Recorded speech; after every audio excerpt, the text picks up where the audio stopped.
Scott, tu sais, c'est intéressant. Le ton que des personnes comme Mark Rutte adoptent face aux difficultés de l'Ukraine sur le champ de bataille. Voici juste un bref commentaire où il se moque littéralement de Vladimir Poutine pour quelque chose de très précis.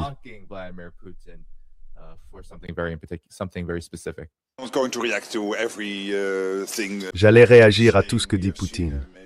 Nous l'avons vu en tenue militaire, habillé comme un soldat au front, mais sans être réellement au front. C'était assez loin de la ligne de front avant-hier. Les pourparlers de paix sont en cours, ce qui est une bonne chose, mais en même temps, nous devons nous assurer que, pendant qu'ils ont lieu, et nous ne savons pas quand ils se termineront, l'Ukraine soit dans la position la plus forte possible pour continuer à résister aux Russes, et aussi pour être dans la position la plus solide possible lorsque les négociations de paix en arriveront vraiment au moment où ils s'assiéront à la table.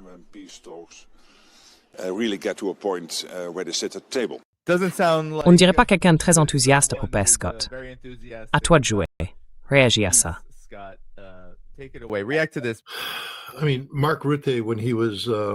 Je veux dire, Mark Rutte, lorsqu'il a été choisi pour devenir le secrétaire général de l'OTAN, j'ai dit à l'époque qu'il serait probablement le dernier secrétaire général de l'OTAN.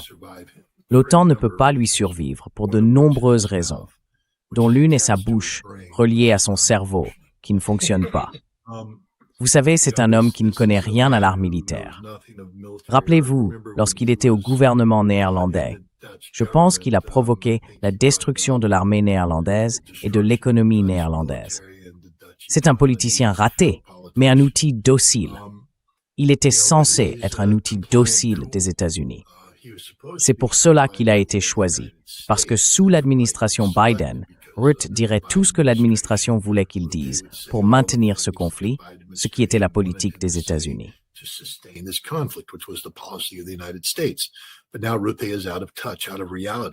Mais maintenant, Rutte est déconnecté, hors de la réalité. C'est littéralement un acteur sans, tu vois, c'est comme une émission télé où la société de production vient de renvoyer les scénaristes. Il n'y a plus personne pour écrire le scénario. Et donc Rutte, maintenant, lumière, caméra, action, arrive et lit un vieux script. Il ne sait pas quoi dire, il ne sait pas quoi penser parce qu'il ne peut pas penser. Il n'a aucune pensée originale. Il n'y a aucune substance derrière ce qu'il fait ou dit. Alors, il se rabat sur les insultes faciles. Je veux dire, s'il veut se moquer de Vladimir Poutine parce qu'il porte un uniforme, qu'il le fasse. Je ne pense pas que Poutine en ait perdu le sommeil. Je n'imagine pas que Poutine soit devenu si profondément déprimé qu'il se soit recroquevillé au fond de l'avion en disant « Je ne peux pas descendre en Inde ».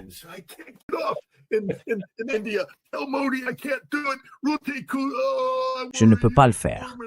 J'ai porté un uniforme et je n'étais nulle part près de la ligne de front. Je suis tellement nul. On m'a démasqué. Mon Dieu. Je ne pense pas que Poutine en ait quoi que ce soit à faire de ce que dit Rutte, ni de qui que ce soit dans l'OTAN. Comme je l'ai dit, l'Europe s'est elle-même rendue insignifiante en termes de pertinence. Rien de ce que dit Rutte ne résonne ailleurs que dans sa petite tête vide et creuse. Demain, il dira quelque chose d'aussi stupide.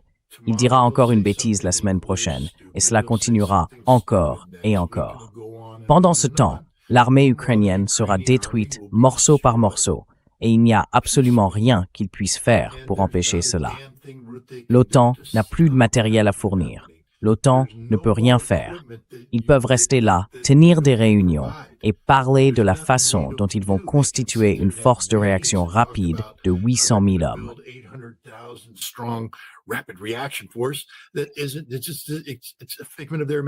C'est le fruit de leur imagination. L'OTAN n'a pas d'économie capable de faire cela. Elle n'a pas d'industrie de défense capable de le faire. Elle n'a pas non plus une population disposée à le faire. L'Allemagne a réalisé un sondage. Si l'Allemagne était envahie, quel pourcentage de la population masculine allemande serait prêt à se battre et à mourir pour défendre l'Allemagne? 16%. Et cela, si l'Allemagne était envahie. Maintenant, que se passerait-il si l'Allemagne décidait d'envahir d'autres pays? Quel pourcentage de la population masculine allemande serait prêt à se battre et à mourir pour une telle entreprise? Vous ne trouverez personne en Europe prêt à se ranger derrière cela. C'est pourquoi ils parlent maintenant de conscription de masse. C'est leur nouvelle stratégie, car ils savent qu'on ne peut pas constituer une armée de volontaires de cette taille. Personne ne s'engagera.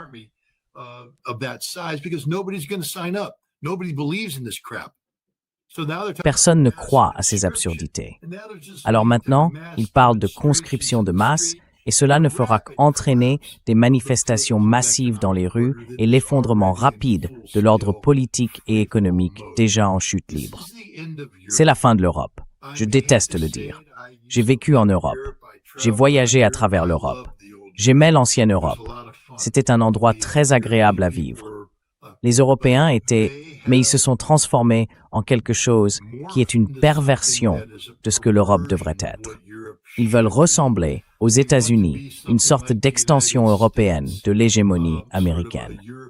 Ils n'ont tout simplement pas le courage d'y parvenir.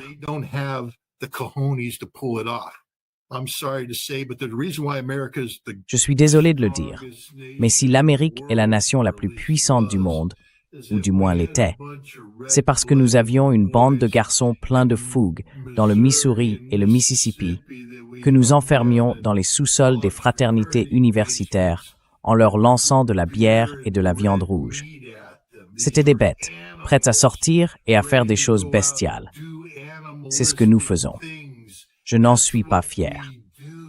Je dis simplement que c'est la réalité. Les Européens ne sont pas des bêtes. Ce sont des gens civilisés. Ce sont des gens instruits. Ce sont des érudits. Mais ils ne sont plus aussi instruits qu'avant. Ils sont vraiment ignorants du monde dans lequel ils vivent. Et ils ont oublié qui ils sont. Ils ont oublié ce qu'ils sont. Ils ont tout oublié.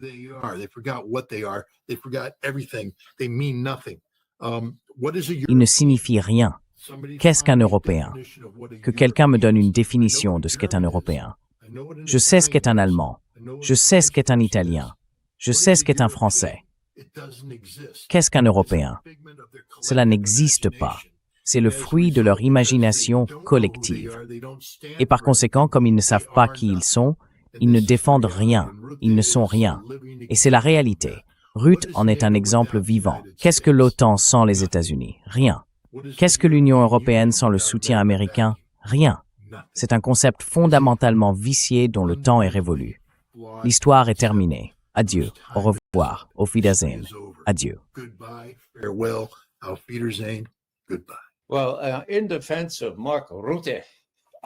Eh bien, pour défendre Mark Rutte, j'ai écrit quelque chose qui est paru ce matin dans Consortium News, disant qu'il a fait de son mieux pour garder, je ne sais pas quelle est l'expression néerlandaise, mais les Britanniques disent « garder le menton haut », n'est-ce pas?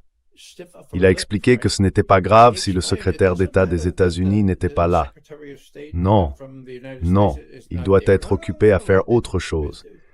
Il n'est pas ici, mais c'est pas important. Et il essaye de dire aux gens, regardez, tout ira bien. Je pense que c'est un exemple intéressant du calibre des personnes que les États-Unis ont propulsées à des postes de direction au sein de l'OTAN, secrétaire général. Et ce n'est pas seulement Rutte.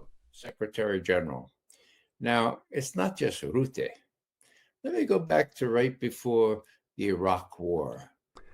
Laissez-moi revenir juste avant la guerre en Irak. Un homme nommé Anders Fogh Rasmussen, originaire du Danemark, avait été secrétaire général de l'OTAN. Et il a déclaré, une semaine ou deux avant la guerre, « Nous ne croyons pas que l'Irak possède des armes de destruction massive.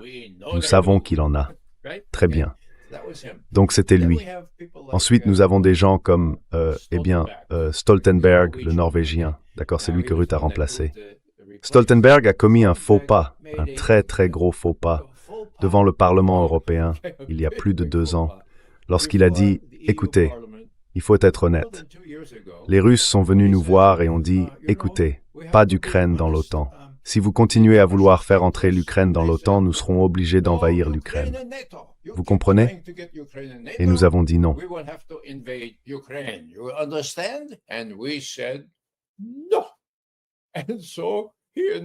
Et donc il a envahi l'Ukraine. Et au lieu de ne pas avoir d'élargissement, nous avons eu la Suède, nous avons eu la Finlande. Alors regardez, Poutine a perdu car nous avons obtenu 2 pays et peut-être l'Ukraine. Voilà le niveau de leadership.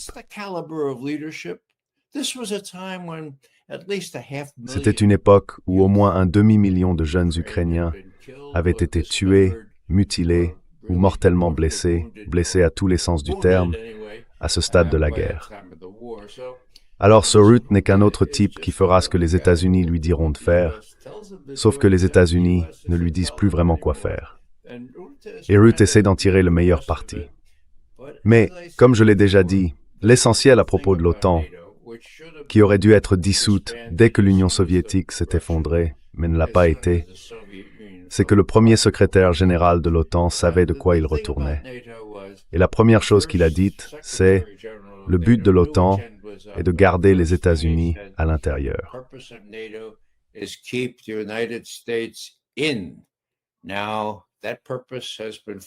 À présent, cet objectif a été contrecarré par l'incompétence des États-Unis. L'OTAN n'est plus fonctionnelle d'aucune manière réelle. Et ce que Scott a dit à propos de ses capacités militaires est tout à fait vrai. Combien de temps faudra-t-il aux dirigeants européens pour s'en rendre compte? J'imagine qu'ils y ont trop d'intérêts personnels. Leur gouvernement s'effondrerait. Il leur faudra probablement encore plusieurs mois avant d'admettre que c'est la réalité et que les règles du jeu ont changé. L'OTAN est un organe vestigial, un peu comme les dents de sagesse, n'est-ce pas? Sauf qu'il y a moins de sagesse dans l'OTAN que dans les dents de sagesse.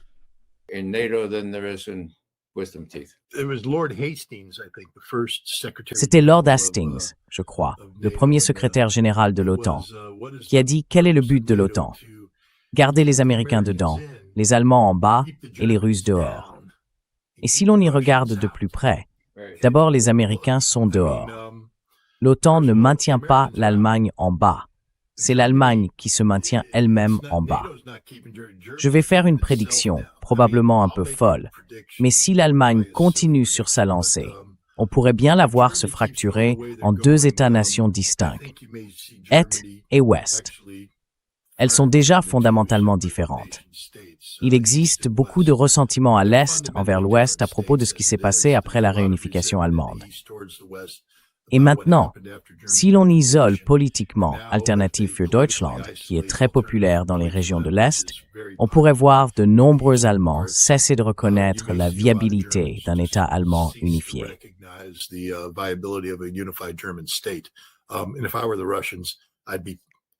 Et si j'étais les Russes, je pousserais très très fort pour cela. Mais c'est l'affaire des Russes, pas la mienne. Le dernier point, c'est tenez les Russes à l'écart.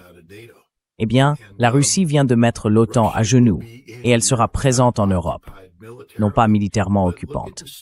Mais regardez encore la stupidité de l'Europe. Elle a fait s'effondrer son économie et maintenant elle vient d'adopter une loi disant « Nous serons totalement indépendants de l'énergie russe ». Hurrah! C'est comme une personne affamée qui dirait « Nous avons coupé tout lien avec les fermes.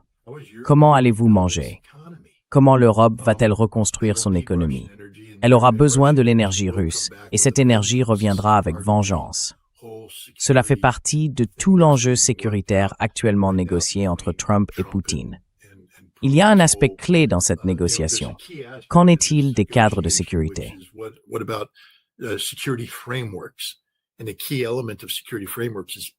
Et un élément clé des cadres de sécurité, c'est l'interopérabilité économique, n'est-ce pas? Les États-Unis vont jouer un rôle très important pour garantir l'interopérabilité économique entre l'Europe et la Russie. Car si ces deux-là peuvent prospérer ensemble, c'est exactement le contraire de ce que les États-Unis ont fait pendant de nombreuses années. Essayer d'isoler la Russie de l'Europe. Mais je pense qu'à présent, la nouvelle approche consiste à dire que la meilleure façon de faire coexister pacifiquement la Russie et l'Europe, c'est d'accroître le niveau de coopération entre elles. Ce sera toutefois un type de coopération différent, car la coopération européenne avec la Russie dans les années 1990 se caractérisait par une Europe agissant un peu comme une puissance occupante ou coloniale, prenant le contrôle d'une économie russe en ruine. Aujourd'hui, l'économie russe se porte remarquablement bien.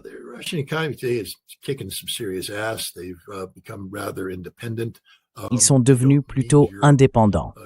Ils n'ont plus besoin de l'Europe. C'est l'Europe qui aura besoin de l'énergie russe.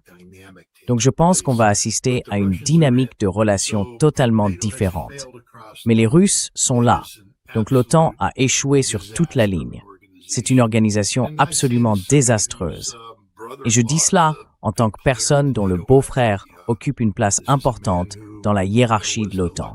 C'est un homme qui a été ambassadeur du Luxembourg auprès de l'OTAN, puis ambassadeur du Luxembourg, vice-ministre de la Défense et chef du service de renseignement luxembourgeois. Aujourd'hui, il joue un rôle majeur dans la hiérarchie de l'OTAN. Je suis désolé, mais tu vas bientôt être au chômage parce que l'OTAN, c'est fini. Terminé. Tu y as cru. Tu as acheté un billet pour le Titanic. C'est fini. Et je ne peux pas verser de larmes. J'aimais bien l'OTAN autrefois. Quand j'étais dans le corps des marines, l'OTAN, c'était quelque chose.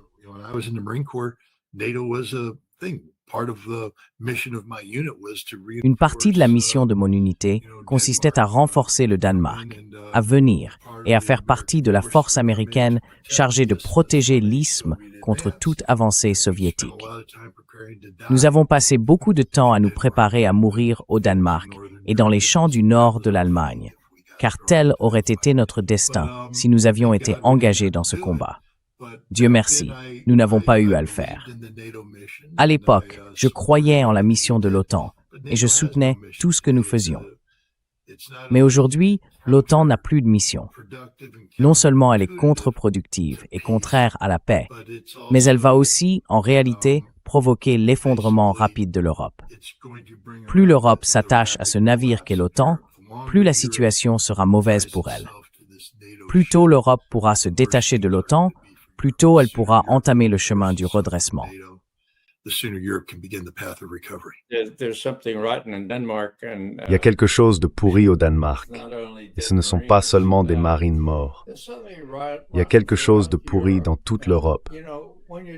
Et tu sais, quand on parle de l'Allemagne, j'aimerais rebondir là-dessus, Scott. Elle est désespérément divisée en ce moment.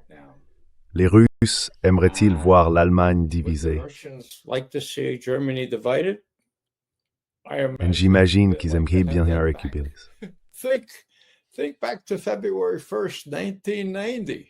Repense au 1er février 1990, quand cet avocat brillant du Texas, comment s'appelait-il déjà? James Baker. Oui, Baker. Il arrive là en mission de la part de George H.W. Bush et il dit « Hey, j'ai un marché pour toi. Tu acceptes une Allemagne réunifiée. » Eh bien, mon Dieu, j'étais vivant pendant toute la Seconde Guerre mondiale, n'est-ce pas? Et rien que l'idée d'une Allemagne réunifiée me donne des frissons.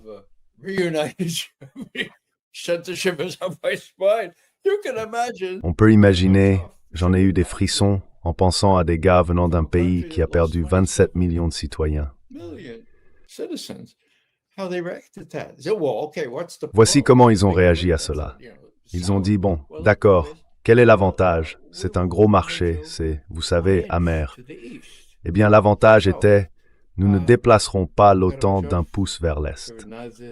Ainsi, Gorbatchev et Shevardnadze, espérant vraiment que les États-Unis les aideraient économiquement, ont vu que des gens comme Jeffrey Sachs avaient aidé la Pologne, et ils espéraient que nous ferions de même et dirions « Très bien, d'accord, nous l'avons fait. » D'accord.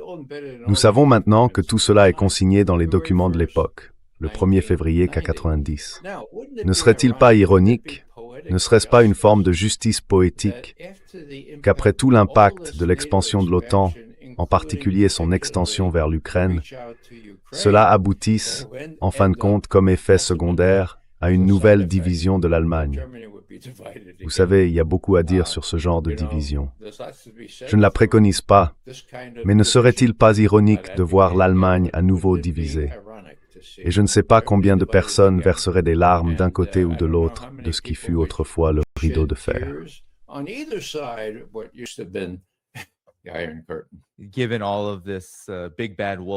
Étant donné cette sorte de crise d'identité du grand méchant loup dans laquelle l'Europe se trouve en ce moment, pourquoi est-ce que, même d'un point de vue purement militaire, une organisation comme l'OTAN menacerait de frappes préventives contre la Russie, tout en n'ayant pas de défense aérienne, face à un pays qui possède un arsenal de missiles parmi les meilleurs au monde en somme.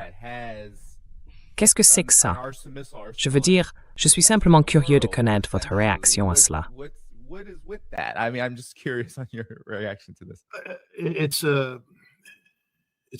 C'est en réalité un appel à l'aide, une reconnaissance de leur propre irrélevance. Vous savez, je pense que l'OTAN est en train d'assister à l'effondrement de l'expérience de l'OTAN en Ukraine. Et c'était bel et bien une expérience de l'OTAN. Rappelez-vous, c'est l'OTAN qui a mis en place des bases d'entraînement dans l'ouest de l'Ukraine en 2015. En 2016, il diffusait déjà des présentations, des bases américaines avec des instructeurs de l'OTAN, se vantant de former 550 Ukrainiens par mois pour partir vers l'Est et tuer des Russes dans le Donbass. Ils s'en vantaient.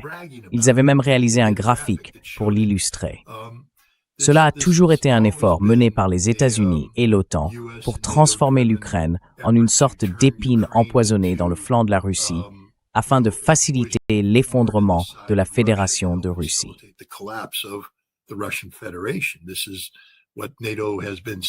C'est ce que l'OTAN essaie de faire depuis toujours. Et ensuite, ils ont redoublé d'efforts sur le plan politique et économique après l'opération militaire spéciale. Ils en ont fait une lutte existentielle. L'objectif était de vaincre stratégiquement la Russie.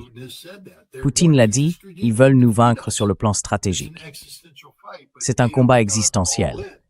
Mais l'OTAN n'est pas totalement engagée, ce qui signifie que si elle ne parvient pas à vaincre la Russie stratégiquement, cela devient une défaite stratégique pour l'OTAN. L'OTAN ne peut pas se remettre d'une telle perte.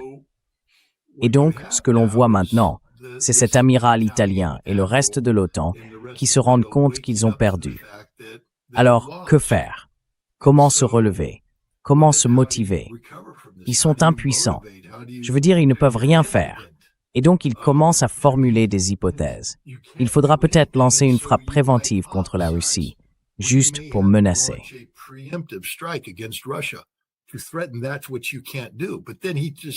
C'est justement ce qu'on ne peut pas faire. Mais ensuite, lui, comme je l'ai dit, il découpe tout ça. J'étais très intéressé par les gros titres quand j'ai lu ça. Et quand il a dit quoi, tu vois? Mais ensuite, je suis allé lire sa déclaration. J'ai dit, il n'a rien dit, parce qu'il reconnaît qu'ils ne peuvent pas le faire. Il a dit, nous allons faire une action préventive. Eh bien non, nous ne pouvons pas. Il y aurait des problèmes politiques. Personne ne serait d'accord avec ça. Et il y aurait des problèmes juridiques, car ce serait une violation du droit de la guerre et du droit international. Il y a aussi des problèmes pratiques, parce qu'on ne sait pas d'où viendraient les troupes, sous quelle autorité elles opéreraient, qui leur donnerait la permission de le faire, ni d'où viendrait cette autorisation. On ne sait rien de tout cela.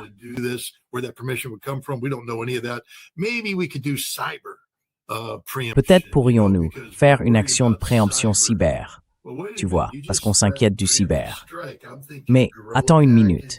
Tu viens de menacer d'une frappe préventive. Moi, je pense à un Gorilla Package, style guerre du Golfe. 450 avions fonçant comme on l'a fait contre l'Irak. Non. Tu veux faire une cyberattaque. Avec quoi? Parce que la plus grande cyberpuissance, en dehors de la Russie et de la Chine, c'est les États-Unis. Et nous n'allons pas en faire partie. Tu n'as pas la NSA et le Cyber Command pour jouer à ce jeu.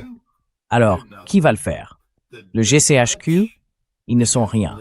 Les Néerlandais, non. Ils ont des capacités limitées, mais ils dépendent tous des Américains. Ils utilisent tous des systèmes américains. Je veux dire, pas besoin d'entrer trop dans les détails ici, mais les outils de piratage et les méthodologies, c'est notre domaine. C'est nous qui contrôlons tout ça. Pas eux.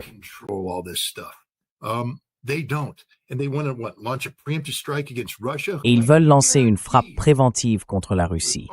Ce qui, je peux vous le garantir, avec presque 100% de certitude, a déjà permis aux Russes de pénétrer la grande majorité de ces petits services cybernétiques européens.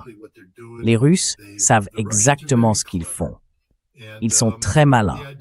Et l'idée que la Russie se laisserait exposer à une sorte de préemption cybernétique menée par un proxy européen est absurde. C'est donc encore une fois une simple démonstration d'impuissance.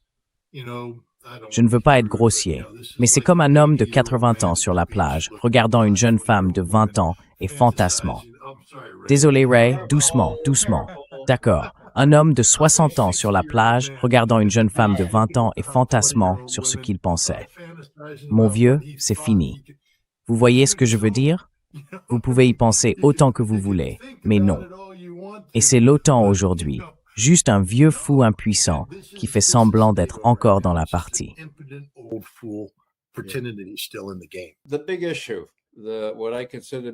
La grande question, ce que je considère comme le test décisif, concernait Poutine, qui le 22 septembre a déclaré « Écoutez, le traité New START expire le 5 février. Il n'y a aucun espoir de le raviver ou de le réparer. C'est terminé. Nous proposons que nous respections, que nous, Russes, respections les limites quantitatives de ce traité New START pendant encore un an, si vous êtes prêt à faire de même, M. Trump. » Quelques semaines plus tard, un journaliste a demandé à Trump ce qu'il en pensait. Il a répondu « Oh, ça me semble une bonne idée. » Et les Russes n'ont cessé de dire « S'il vous plaît, quelque chose d'un peu plus officiel. S'il vous plaît. »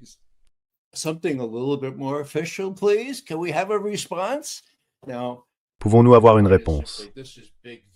Maintenant, mon point est simplement le suivant. C'est une affaire importante. D'accord, maintenant, les Russes liront cela, la réaction de Trump, d'une manière très significative.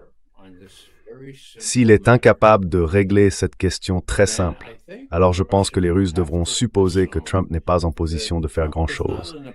Et dovere no proverae. Fais confiance, mais vérifie. Eh bien, cette question de vérification pour toute résolution sur un site ukrainien devra être doublement sûre, à l'épreuve de toute défaillance. Alors qu'en penses-tu, Scott? Tu es bien plus proche des dispositions du nouveau traité START et des faits. Qu'en penses-tu?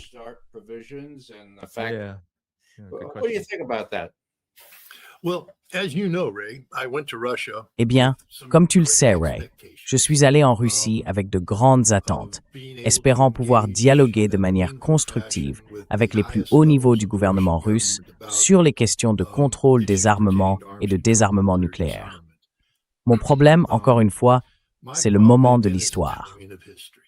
Bien qu'il y ait eu des signes indiquant qu'il serait réceptif à ce type d'échange, vers le 26 ou le 28 octobre, Witkoff et Dmitri ont entamé ce processus qui a conduit à la situation que nous voyons aujourd'hui. Et, tu sais, ce qui n'est pas dit ici, c'est qu'une partie du plan de paix en 28 points, si tu le regardes, inclut le traité New START, et que cela fait partie d'une discussion en cours entre les Russes et les États-Unis. Il faut comprendre que le traité New START tel qu'il existe ne peut pas être prolongé. Il ne contient aucune disposition prévoyant une extension.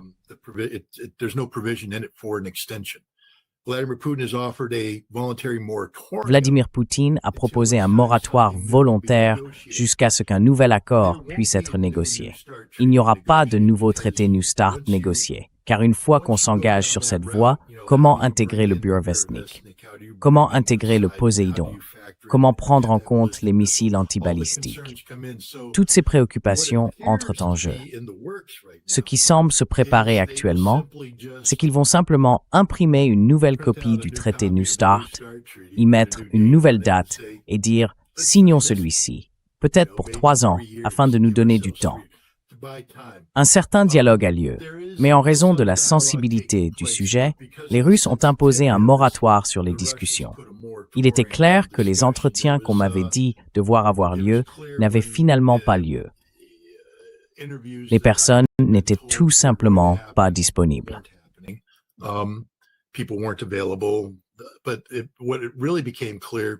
Ce qui est vraiment devenu clair, tout d'abord, c'est que j'ai bien soumis une proposition concernant le traité INF et une discussion qui est parvenue au plus haut niveau en Russie. Vous pouvez imaginer ce que cela signifie, qu'il a examiné et a répondu « ce n'est pas le moment ». Pas un refus, mais simplement un ferme « ce n'est pas le moment ». Étant qui je suis, je n'accepte jamais un non comme réponse. J'ai donc pris contact avec le club Valdai et nous devions organiser un grand panel pour parler du désarmement nucléaire, etc. Puis le message est venu d'en haut. Nous aimons bien Scott Ritter, mais la question nucléaire n'est pas un sujet dont le Club Valdai doit discuter. Personne n'en parlera pour le moment.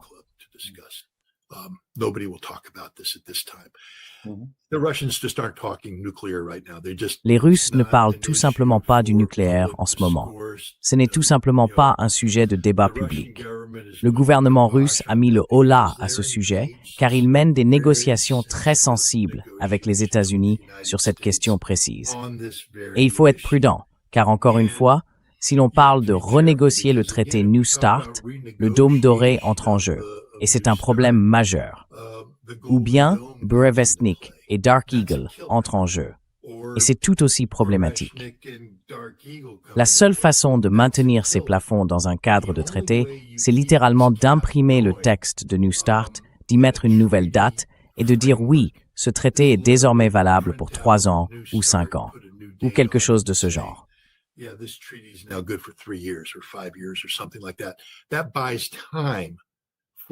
Cela laisse du temps pour, vous savez, faire des vérifications de la réalité et, vous savez, parler du système ABM dans un environnement sans pression. Peut-être quand il deviendra évident que les États-Unis ne peuvent pas se permettre le dôme d'or, que les technologies ne fonctionnent pas, et ainsi de suite. Le traité INF, je veux dire, pouvons-nous même déployer le Dark Eagle? Est-ce un système d'armes viable? Si nous le faisons, devons-nous parler d'un retour à zéro, de l'option zéro? Souvenez-vous, il a fallu que les Russes, les Soviétiques, déploient les SS-20 et que l'Amérique réponde avec les Pershing II pour parvenir à zéro. Alors, pouvons-nous revenir à zéro sur l'INF? Mais ensuite, il y a le grand facteur, la Chine. La Chine vient de publier un livre blanc sur le contrôle des armements. Fascinant ce qu'ils y ont écrit, car ce que les Chinois ont essentiellement dit, c'est « ne nous accusez pas d'être instables ».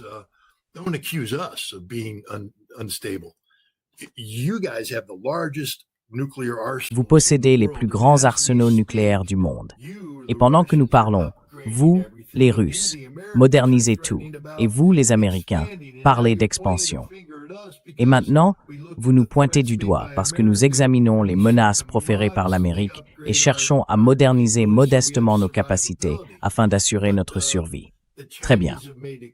Mais les Chinois ont clairement indiqué que la responsabilité d'un désarmement nucléaire mondial significatif incombe à la Russie et aux États-Unis, afin qu'ils maîtrisent leurs arsenaux.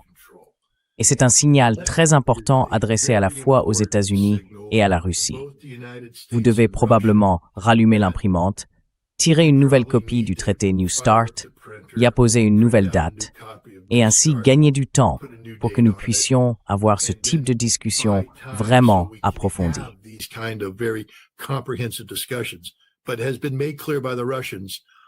Mais il a été clairement indiqué par les Russes qu'ils ne sont pas prêts à avoir ces discussions en public pour le moment. C'est un environnement extraordinairement déstabilisant car le traité est mort. New START n'existe plus et l'extension proposée par Poutine ne peut pas survivre à Golden Dome et à l'INF. Oui, les Russes sont donc très prudents. C'est une période délicate pour eux. Ils ont essentiellement dit « Ritter, merci beaucoup, merci d'être venu, d'avoir joué le jeu, patron. Nous apprécions vraiment vos efforts. Mais non, nous ne parlons pas du nucléaire avec vous, ni avec qui que ce soit pour le moment, parce que nous discutons avec les seules personnes qui comptent, l'administration Trump. Voilà où en sont les choses à l'heure actuelle, à mon avis. D'accord. Maintenant, Scott, juste une question de suivi. Vas-y, pose une question de suivi. Ah oui. Tu es un habitué. Tu peux en avoir 50. Alors, tu es d'accord? Eh bien, je sais que tu penses que ces discussions discrètes en cours sont une bonne chose. Disons qu'ils trouvent un accord pour faire ce que tu proposes. Simplement imprimer un nouveau traité START comme l'ancien. Penses-tu que Trump pourrait tolérer ce genre de choses? Ou bien le dôme de fer ou le dôme d'or va-t-il s'y opposer? J'ai vu ce genre d'initiative étouffée par le complexe militaro-industriel depuis Reykjavik, n'est-ce pas? Il y a eu de nombreuses fois où Reagan voulait éliminer les armes nucléaires, mais ensuite il consultait son équipe et il disait « Oh, alors tu n'as plus ton... » Reagan wanted to do away with nuclear weapons, but he went to his team and they, oh, then you don't have your Golden Dome. You don't have your Golden Dome, tu n'as pas ton Star Wars. D'accord. Donc, je sais que c'est difficile à prévoir, mais qu'en penses-tu? C'est pourquoi je pense que l'imprimer est la seule option. Parce que, comprends bien ceci, si New Start, ce pourrait être le coup frappé à la porte. New Start ne serait pas... si nous avions encore 5 ans devant nous, Golden Dome ne tuerait pas New Start. New Start existe quoi qu'il arrive. New Start existe même avec la disparition du traité INF. Donc, en le réimprimant, c'est la seule façon d'avancer. Il n'y a pas d'autre option. Et je pense que Trump pourrait vendre New Start au Sénat. Il ne pourrait pas vendre un nouveau traité qui empêcherait Golden Dome et empêcherait l'INF. C'est une expérience de contrôle des armements trop audacieuse pour le moment. Donc je pense que c'est la seule voie possible. Mais ce n'est que ma spéculation pour l'instant. That's just my speculation right now.